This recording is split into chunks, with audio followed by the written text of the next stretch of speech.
जय श्री सीताराम जी महाराज की जय, लखन लाल की जय, भरत लाल की जय, शत्रुघ्न लाल की जय, दशरथ बाबा कौशल्या मैया, सुमित्रा मैया, कैकेयी मैया की जय, अवध धाम की जय, सरयू मैया की जय, श्रीमंत लाल जी महाराज की जय।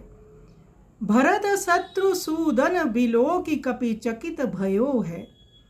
गोस्वामी तुलसीदास जी का ये पद गीतावली से है। श्रीमंत लाल जी अवध धाम में आते हैं और भरत जी से भेंट करते हैं। भरत जी को समास में सब कथा बताते हैं कि युद्ध क्षेत्र में लक्ष्मण जी मूर्छित पड़े हुए हैं। तो भरतलाल कहते हैं कि स्वामी की आज्ञा इधर अयोध्या में रहने की है और उधर उन पर युद्ध का संकट पड़ा हुआ है। इस पर भरत जी बहुत विचार करते हैं। उस समय हनुमंत लाल जी जब भरत जी और शत्रुघ्न जी को देखते हैं तो देखकर विस्मित हुए। वह सोचने लगे, क्या राम और लक्ष्मण युद्ध में विजय प्राप्त कर अयोध्या में आ गए हैं या मुझे भ्रम हो रहा है अथवा ये किसी ने कपट किया है।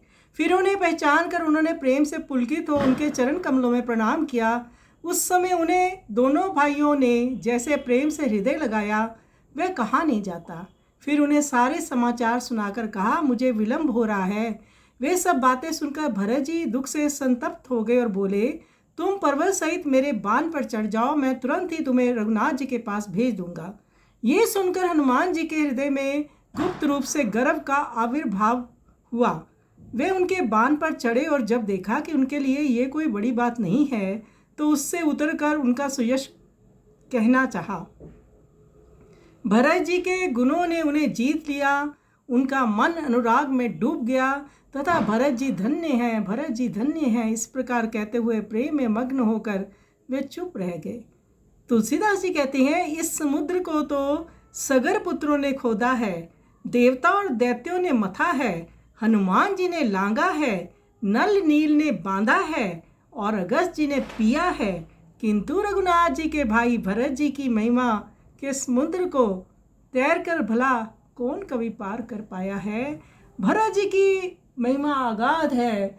भगवान भी जिनका जाप करते हैं, मुनिगण भी कहते हैं कि निसी दिन तो आपको सिराते हुए श्री राम जी की बीत गई, मेरा भरत करते हैं। तो भरत जी के गुणों का कोई कभी पार नहीं पा सकता, तुलसीदास महाराज कहते हैं। आइए सुंदर पद का हम श्रवण करें।